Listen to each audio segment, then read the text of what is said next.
Hello, Gemini, Sun, Moon, Rising, and Venus signs. Kamusta kayo? Sana po'y nasa mabuti kayong kalagayan. Welcome back po sa Star Tarot. At kung bago kayo rito, welcome din po kayo. Please subscribe, like, share my videos, and leave me a comment po kung naka-resonate po kayo. So, first card ni Gemini, we have Protection Guardian. Drop your shields, Gemini. Kasi baka overprotective kayo sa sarili ninyo to the extent na po pwedeng hindi na kayo, yung parang may distansya na kayo talaga sa maraming tao. Po pwedeng you are parang dinetouch na ninyo yung sarili ninyo from connecting with other people. So, baka hindi na kayo nag-accept ng mga bagong kaibigan or hindi na kayo nakikipag-usap masyado sa ibang tao. Yung bang ganon, yung super protective kayo sa sarili ninyo. And maybe because, baka merong nangyari sa inyo in the past na siguro nasaktan kayo ng ibang tao, maaaring may experience kayo na parang um, despite all your kabaitan, despite all your goodness, na kindness na ginagawa towards other people, pero despite that, 'di ba, maaring inabuso ka ng ibang tao, kaya yung pang parang nadala ka. Kaya siguro ganito ang sitwasyon ninyo, na parang binalot mo na lang yung sarili mo sa protective shield para hindi ka na masaktan ng iba, para hindi ka na maloko ng iba, yung gano'n, no? So, siguro you already have learned a lot of lesson from that. You already have gained a lot of knowledge, wisdom, and lessons, no?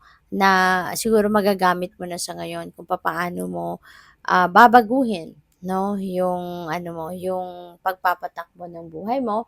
Kaya mas maganda siguro ngayon na you try to drop your shields slowly, 'di ba? Para na maging masaya ka na uli. Kasi pupuwede 'no, na yung naging pagiging overprotective mo sa sarili mo may have cost, 'di ba? Yung parang may have cost na parang sa distansya, 'di ba, ng sa distansya mo at ng sa ibang tao. Yung parang nagkaroon kayo ng gap, 'no, with other people. Baka naging lonely ka, 'di ba? Kasi nga dahil nasaktan ka. Pero with all the lessons that you have learned from that situation, siguro ngayon mas alam mo na kung papaano pakikisamahan ng ibang tao.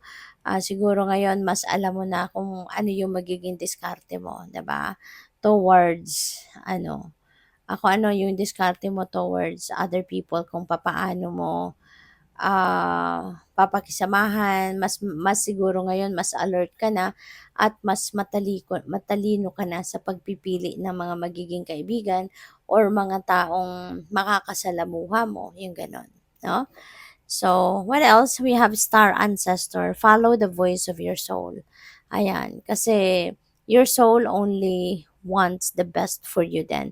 Kung anong makakabuti sa'yo, kung anong makakapagpasaya sa'yo, so yun din naman yung gusto ng soul ninyo. Kaya always listen to what your soul has to say. Maririnig mo lang yan when you are quiet, when you are in solitude, when you are in stillness.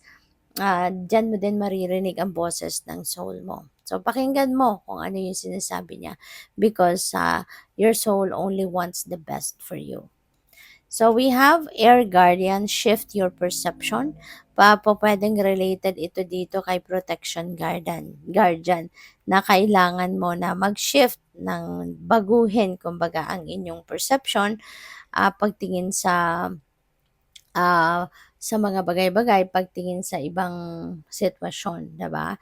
So, it's about time, no, for you, Gemini, to try, 'di ba, a different approach sa buhay, 'di ba? Sa pagharap sa mga hamon ng buhay, sa pagpapatakbo ng buhay, yung gano'n. So, maaring kailangan mo ngayon na baguhin ito for the better, okay? So, maraming salamat for subscribing, and if you haven't subscribed yet, subscribe na kayo. And also, maraming salamat din for not skipping the ads. Malaking bagay yan sa akin. And also, please click the join button sa baba ng video kung gusto niyo na mag-join kayo sa membership. Okay? Salamat. So, what else? We have be calm and keep going. Alright? Kalma lang. Okay, Gemini? Mas maganda na lagi tayong kalmado, mas maganda na lagi tayong grounded and rooted rather than mainitin ang ulo, rather than magulo ang isip, rather than yung, ang tawag din rather than masama yung ano, yung dating lagi, 'di ba? So kapag hindi ka din kasi grounded, gano'n, irritable, mabilis magalit, mabilis mainis, yung gano'n. Kaya kalma lang, okay? Always calm down, always choose to be calm, and always choose to be grounded and rooted. Kasi mas nagiging unang-una, mas malinaw yung pag-iisip, mas magaan ang pakiramdam, mas nagiging productive, 'di ba?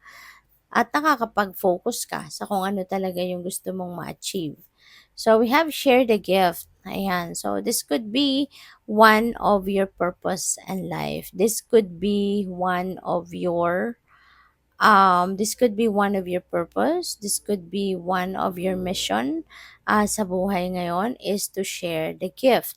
Alright? So, maaari, no, na ito na yung time para i-embrace mo na yung mga spiritual gifts ninyo. This is the time na i-embrace mo na kung ano yung um, kung ano yung mga talents mo, yung mga intuitive abilities mo, embrace it now because maybe yun ang magagamit mo para mas makatulong ka sa maraming tao. Yun ang magagamit mo para matouch mo yung buhay ng maraming tao sa paligid mo. You can help heal the people, yung ganon, around you na humihingi din sa'yo ng tulong.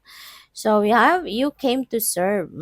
Ito na nga, share the gift, 'di ba? Because you came to serve. Yun ang purpose mo sa buhay, to be of service to people in any way, shape, or form.